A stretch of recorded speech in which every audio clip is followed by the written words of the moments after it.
नमस्कार, news one India देख रहे हैं आप और आपके साथ मैं हूं अंशिका पाठक। बात करेंगे देवभूमि की। दिल्ली में आज उत्तराखंड को लेकर एक अहम बैठक चल रही है। इसमें राज्य के नए मुख्यमंत्री के नाम पर फैसला हो सकता है।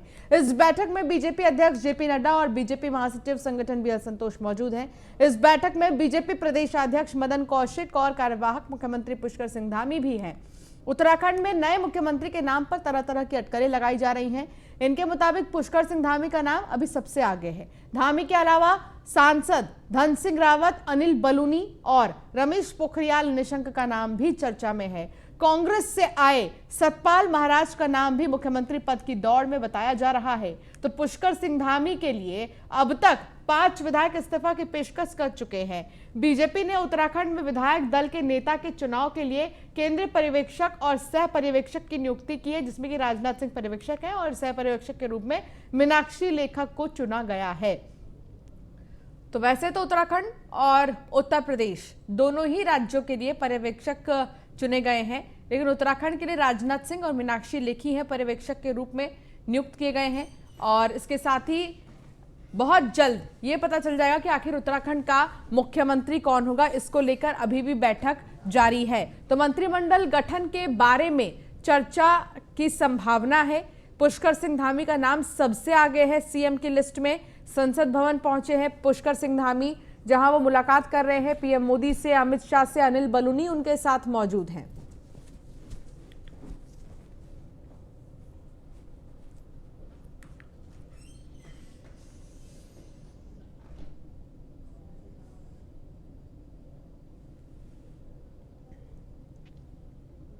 देहरादून से उत्तराखंड बीजेपी सूत्रों के हवाले से बड़ी खबर, जहां मुख्यमंत्री पद पर उत्तराखंड में 3 लोगों के बीच मुकाबला है। सबसे पहले नंबर पर कार्यवाहक सीएम पुष्कर सिंह धामी का नाम है, प्रहलाद जोशी का भी नाम है और ऐसे में आपको बता दें कि जो तीसरा नाम है वो धन सिंह रावत और रितु खंडूरी का भी नाम पीछे नहीं है।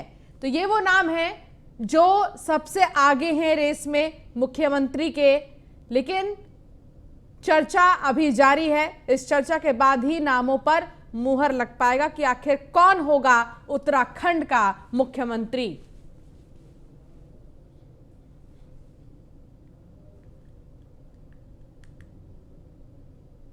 उत्तराखंड के पूर्व सीएम रमेश पोखरियाल निशंक ने न्यूज वन इंडिया से खास बातचीत की। सुनिए उन्होंने क्या कुछ कहा। बातचीत करने के लिए पूर्व केंद्रीय मंत्री रमेश निशंक पोखरियाल जी हैं।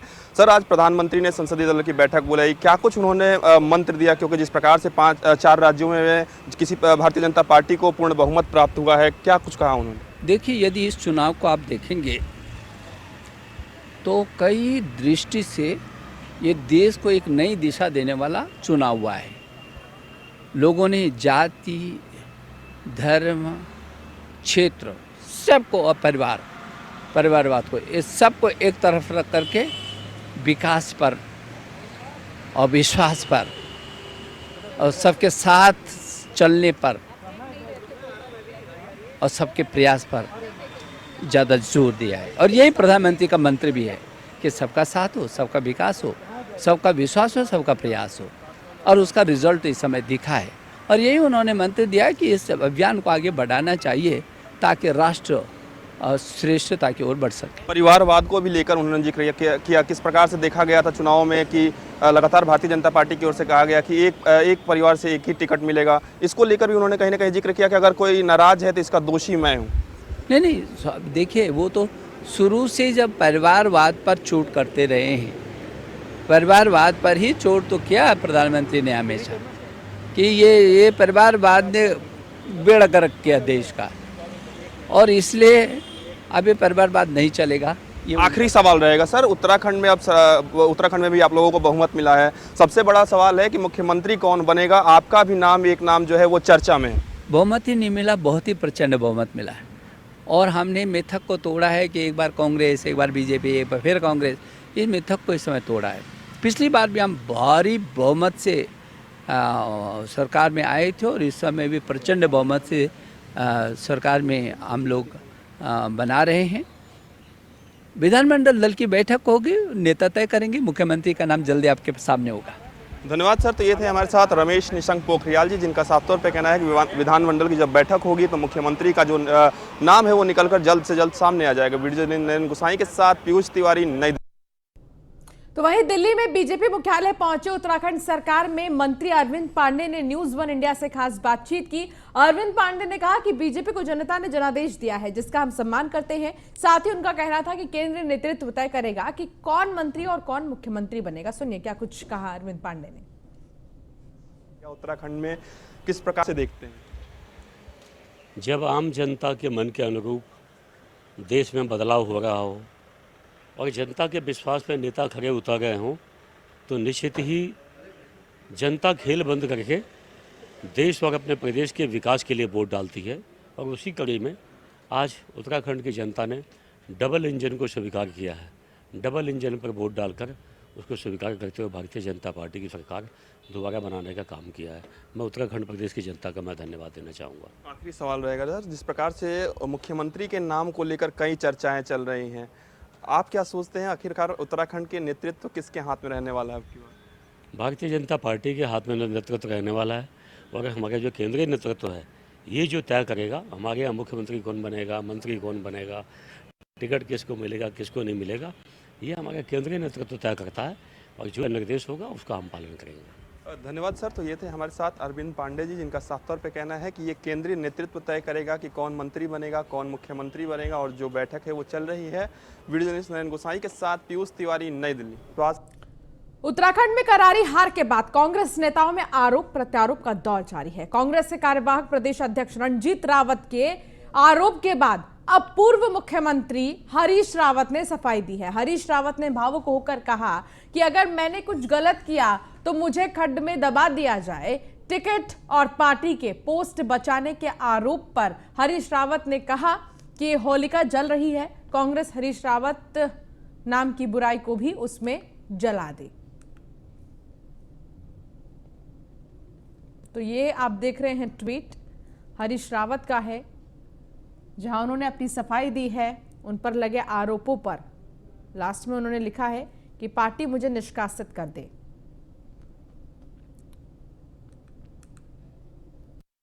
बुढ़ापे में शायद मेरे भाग्य में यही बता था कि मुझसे कहा गया है जा रहा है कि मैंने टिकट भेज दिए। भाजपा वाले लगे हैं मेरे पीछे ये कहने में कि कोई मुस्लिम यूनिवर्सिटी का बयान मैंने दे दिया, वो मुझ पर ज़बरदस्ती उसको चिपकाने में लगे हैं।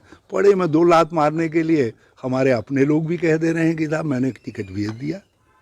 अब भैया टिकट भेजे हैं तो ऐसा व्यक्ति तो नहीं चाहिए कांग्रेस के अंदर, इसलिए मैंने कांग्रेस को ऑफर किया है, बल्कि भगवान से प्रार्थना की है। अब कांग्रेस को क्या ऑफर करूं, इस समय सभी तकलीफ में हैं, ये समय कुछ कहना जो है वो ठीक नहीं होगा, इसलिए मैंने भगवान से प्रार्थना की है, भगवान कांग्रेस मेरे खिलाफ कार्रवाई करे। एक व्यक्ति जो है जो इतने पदों से नवाजा गया हो और सब कुछ किया गया हो, यदि वो टिकट बेचता है, पद बेचता है, तो फिर ऐसे व्यक्ति की तो सार्वजनिक कांग्रेसी में क्यों सार्वजनिक जीवन में जरूरत नहीं होनी चाहिए। तो मैं तो ऐसे हरीश रावत को उत्तराखंड वालों को चाहिए कि पकड़ करके खड्ड में दबा दें। हाँ, खड्ड में दबा दें। कांग्रेस प्रदेश अध्यक्ष गणेश गोदियाल का कहना है कि चुनाव से पहले उठे मुस्लिम यूनिवर्सिटी विवाद की जांच की जाएगी। गोदियाल ने कहा, जब कांग्रेस के मैनिफेस्टो में मुस्लिम यूनिवर्सिटी खोलना कहीं नहीं था और वो व्यक्ति विशेष द्वारा अपनी बात रखी गई थी, लेकिन भाजपा द्वारा उसी को मुद्दा बनाया गया और इस लिहाज से उस व्यक्ति द्वारा कहा गया उसके बारे में कांग्रेस जांच करेगी। गोदियाल ने कहा कि कांग्रेस के अंदर भीतर घाट हुआ है। गोदियाल ने यह भी कहा कि हरीश रावत रामनगर से चुनाव लड़ना चाहते थे, लेकिन उन्हें आखिरकार लालकुआं भेज दिया गया।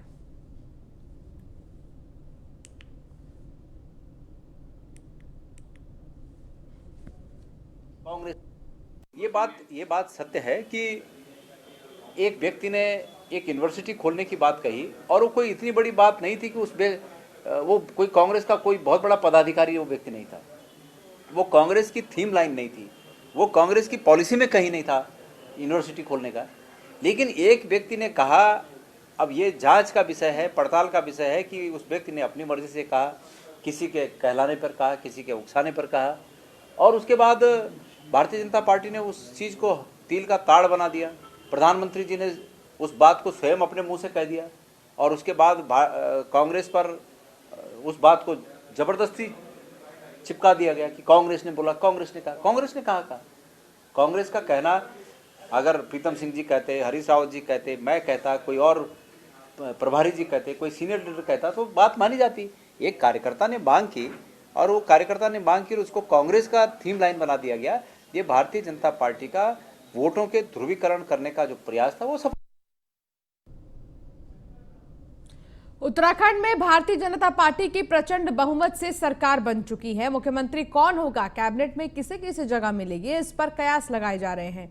बता दें कि इस बार 9 मंत्री जहां चुनाव जीतकर वापस आ गए हैं तो एक मंत्री यतीश्वरानंद चुनाव हार गए हैं, जबकि 3 मंत्रियों के पद अब रिक्त हो गए हैं। सूत्रों की माने तो मौजूदा मंत्रिमंडल में फेरबदल देखने को मिल सकता है। चुनाव जीतकर आई रितु खंडूरी और निर्दलीय प्रत्याशी के रूप में 4 बार जीतने वाले इस बार के भारतीय जनता पार्टी के विधायक प्रीतम पवार भी कतार में हैं, जबकि मंत्री रहे शिक्षा मंत्री का मिथक तोड़ने वाले अरविंद पांडे भी मंत्रिमंडल के प्रबल दावेदार हैं।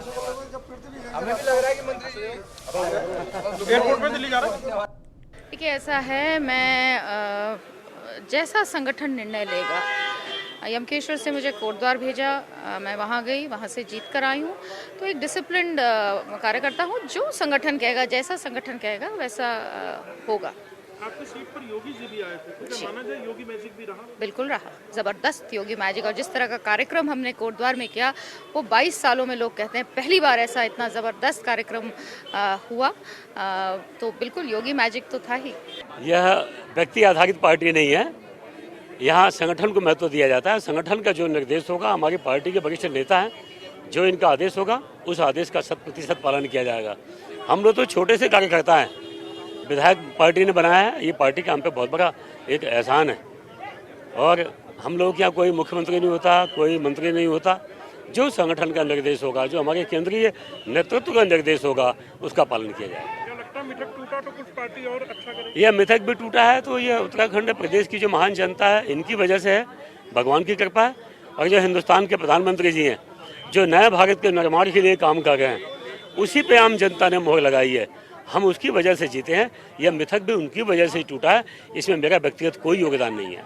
निश्चित तौर पर हम भारतीय जनता पार्टी के सिपाही हैं और भारतीय जनता पार्टी जो निर्णय लेगी वो बहुत अच्छा निर्णय लेगी और जो भी निर्णय पार्टी का होगा हम पार्टी के निर्णय के साथ। तो जैसे मैंने कहा ना कि भारतीय जनता पार्टी संगठन जो भी निर्णय लेगा हम निर्णय के साथ हैं और जो जिम्मेदारी भारतीय जनता पार्टी संगठन हमको देगा हम जिम्मेदारी को निभाने की कोशिश करेंगे। बीजेपी में मुख्यमंत्री पद को लेकर चल रही उठापटक पर कांग्रेस प्रवक्ता गरिमा दसौनी ने बयान देते हुए कहा कि बीजेपी में पूर्ण बहुमत के बाद भी पूर्व की स्थिति चल रही है। ऐसे में साफ जाहिर हो रहा है कि बीजेपी के अंदर कुछ ठीक नहीं है। जबकि राजनाथ सिंह और मीनाक्षी लेखी को पर्यवेक्षक बना दिया गया है, लेकिन उसके बावजूद भी तमाम बीजेपी के नेता दिल्ली दरबार पहुंच रहे हैं और विधायकों पर भी लगातार दबाव बनाया जा रहा है।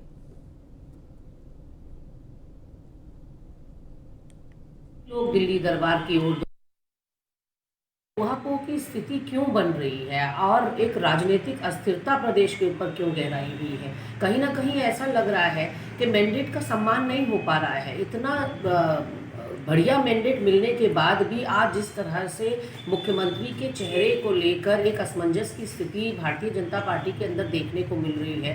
राजनाथ सिंह और मीनाक्षी लेखी पर्यवेक्षक बनाए जा चुके हैं, उसके बाद भी लोग दिल्ली दरबार की ओर दौड़ लगा रहे हैं। तो औचित्य कहाँ से रह जाता है इन पर्यवेक्षकों की, इनकी भूमिका क्या रह जाती है अगर सबको दिल्ली ही जाना है। और ऐसा लग रहा है कि कहीं ना कहीं विधायकों के ऊपर दबाव बनाया जा रहा है। मसूरी में चल रहे 144 करोड़ की लागत से यमुना पेयजल योजना के तहत पानी की लाइनें बिछाने का काम किया जा रहा है, जिसके लिए कई मार्गों के साथ माल रोड की सड़कों को भी खोदा गया है। वहीं काम पूरा होने पर भी सड़कों का निर्माण नहीं करने से लोगों को भारी परेशानियों का सामना करना पड़ रहा है।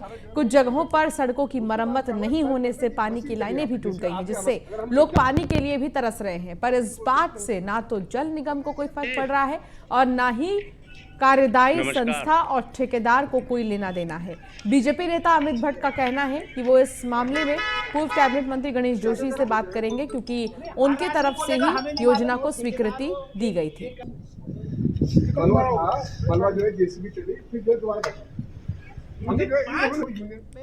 डिपार्टमेंट से एक तो दोनों डिपार्टमेंटों के बीच में आपस में एक सहयोग होना चाहिए, परस्पर कम्युनिकेशन होना चाहिए। दूसरा, जो भी काम कर रहे हैं अधिकारी, उनका अपने ठेकेदार, उनके कर्मचारियों से कम्युनिकेशन होना चाहिए।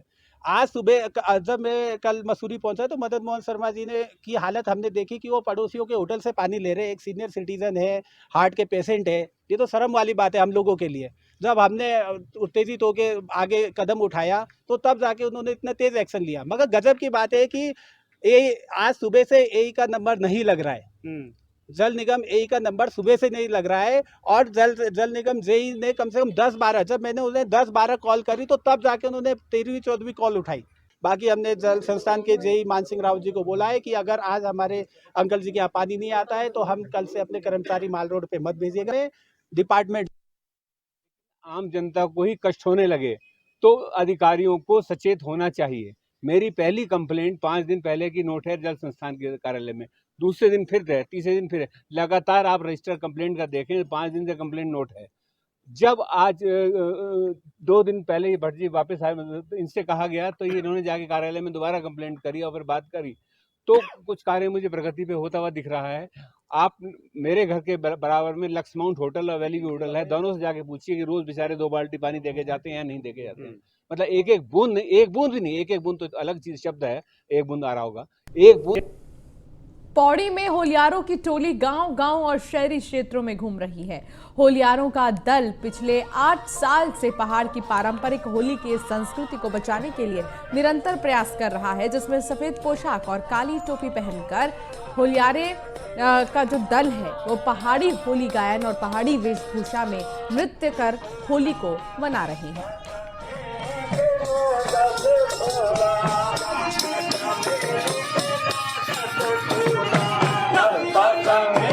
होलियार टीम सतपुली की ओर से विगत 8 वर्षों से लगातार उत्तराखंडी संस्कृति को बचाने के लिए होली के होलियार टीम जगह जगह जा कर के मंचन करती है। और आज हम होली के होलियार टीम पहुंची है जिला मुख्यालय पौड़ी में, जहां पर होली के होलियार टीम होली के गीतों के साथ पूरे बाजार में घूम रही है और लगातार एक संदेश देना चाहती है अपने युवाओं को कि आने वाली पीढ़ी जो हमारी सीख सके कि हमारी संस्कृति क्या थी, संस्कृति से रूबरू हो सके। और साथ ही हम अपने आने वाली पीढ़ी को रूबरू कराना चाहते हैं कि जो पौराणिक संस्कृति थी उसको ना भूलें और उस संस्कृति को बचा कर रखें। यही हमारा संदेश होली के होलियार टीम सतपुली। सीएम योगी कल वैक्सीनेशन का निरीक्षण करेंगे। 12 से 14 साल के बच्चों के वैक्सीनेशन का निरीक्षण करेंगे। 60 साल से ऊपर के बुजुर्गों का भी जो प्रिकॉशन डोज है वो शुरू होगा। प्रिकॉशन डोज वैक्सीनेशन सेंटर का सीएम योगी निरीक्षण करेंगे। सुबह 9 बजे सिविल अस्पताल में सीएम योगी निरीक्षण करेंगे। अस्पताल में निरीक्षण के बाद दिल्ली के लिए रवाना होंगे सीएम।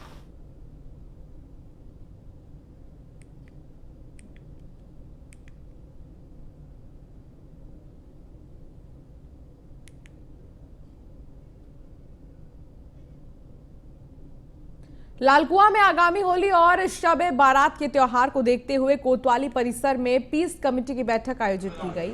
उप जिलाधिकारी मनीष कुमार सिंह की अध्यक्षता में आयोजित पीस कमेटी की बैठक में क्षेत्र के कई गणमान्य लोग और व्यापारी सहित विद्युत विभाग, जल संस्थान के अधिकारी भी शामिल हुए। इस बैठक में सभी त्योहारों को शांतिपूर्ण तरीके से संपन्न कराने के लिए लोगों से अपील की गई। साथ ही लोगों को आश्वस्त भी किया गया कि त्योहार में अराजकता फैलाने वालों के विरुद्ध कड़ी से कड़ी कार्रवाई की जाएगी।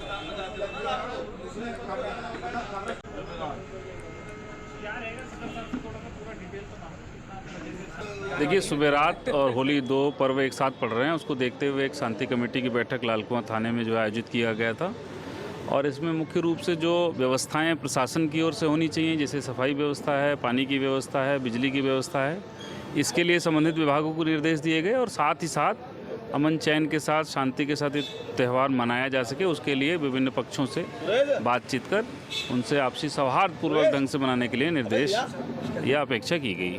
देखिए, सुबेरात ये होली और शब-ए बारात का त्यौहार एक दिन होने के कारण ये आज पीस कमेटी की मीटिंग ली गई थी तथा इस संबंधित जो भी जहाँ पे भी कार्यक्रम होने हैं तथा होली का दहन होना है वहाँ पे ड्यूटी व्यवस्था के लिए अभी बातचीत हो गई है तथा ड्यूटी चार्ट बनाया जा रहा है।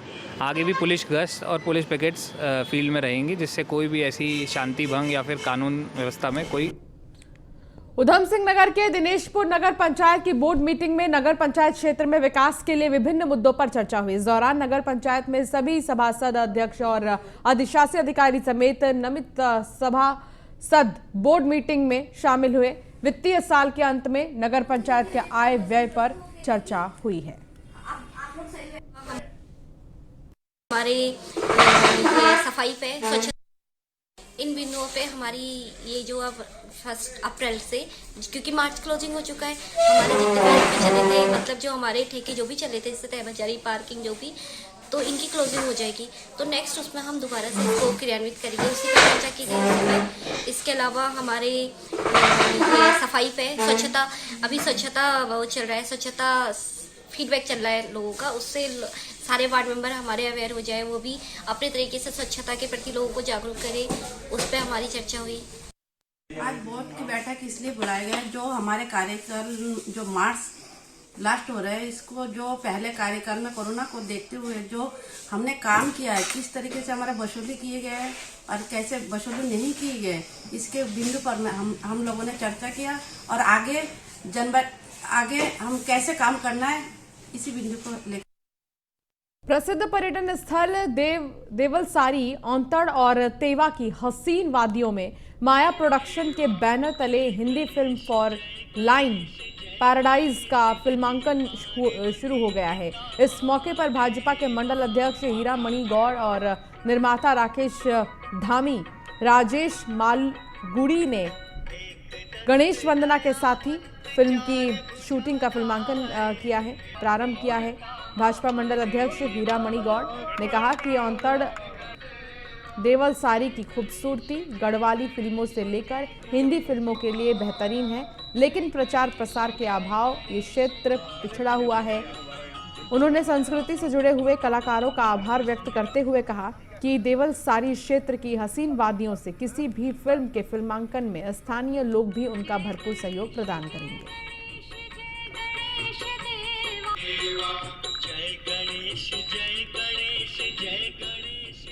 मसूरी में पेयजल योजना के तहत मसूरी मॉल रोड सहित कई क्षेत्रों में पेयजल लाइन डालने का कार्य अव्यवस्थित और धीमी गति से चल रहा है और इसको लेकर मसूरी नगर पालिका परिषद के सभासदों ने विरोध शुरू कर दिया है। सभासद दर्शन रावत, जसबीर कौर, आरती अग्रवाल, मनीषा खरोला, कुलदीप रौछेला और तमाम लोग लगातार इसको लेकर नाराजगी जाहिर कर रहे हैं। जल निगम और ठेकेदार के खिलाफ आवाज बुलंद कर जमकर नारेबाजी की। सड़क को खोदने के काम को रुकवा दिया गया है। इस मौके पर सभासद ने कहा कि निगम और ठेकेदार द्वारा पहले भी क्षतिग्रस्त सड़कों को ठीक कराया जाए, जिससे कि लोगों को ही परेशानियां ना हो और राहत मिल सके। देखिए, निश्चित ही यहाँ पर कल चीफ जो हैं जल निगम के, वो यहाँ पर आए हैं और उनके अन्य अधिकारी भी साथ में, और वो पर्सनली इस चीज़ को मॉनिटर कर रहे हैं कि जिस तरह से अभी छुट्टियां हैं और पर्यटक यहाँ पे आने वाले हैं, तो इस संदर्भ में वो जो है जितना उनसे हो सकता है उसको जो है तेजी लाने का प्रयास कर रहे हैं। मेरा भी उनसे निवेदन है कि कम से कम जो है कल तक जितना काम हो सकता है उतना काम किया जाए। उसके बाद जो है 3-4 दिन कम से कम जो है जब तक पर्यटक यहाँ पर, तो काम को रोक दिया जाए और उसके बाद सिस्टमैटिक तरीके से जो काम पहले हो गए हैं उनको जो है बहुत तेजी से उन पर जो है पैच और जो भी मरम्मत कार्य होना है वो हो, ताकि लोगों को कम से कम। मसूरी हमारी शहर है, एक टूरिस्ट शहर है और भगवान के पास से चीज़ें सुधरी हैं। कोविड हमारा ख़त्म होने की स्थिति में जा रहा है, तो हमारे लोग ज़्यादा यहाँ पे आएंगे, हमें पता है। हर सैटरडे संडे के अलावा अभी जो होली की छुट्टी में आएंगी, तो आज का जो हमारा फोकस है विशेष रूप से वो है कि मॉल रोड को हम अपने लाइब्रेरी से लेकर पिक्चर पैलेस तक क्लियर कर लें, ताकि जो हमारे टूरिस्ट कल आने वाले हैं उनको असुविधा कम से कम हो। और फिलहाल इस बुलेटिन में इतना ही। आप बने रहिए न्यूज़ 1 इंडिया के साथ। नमस्कार।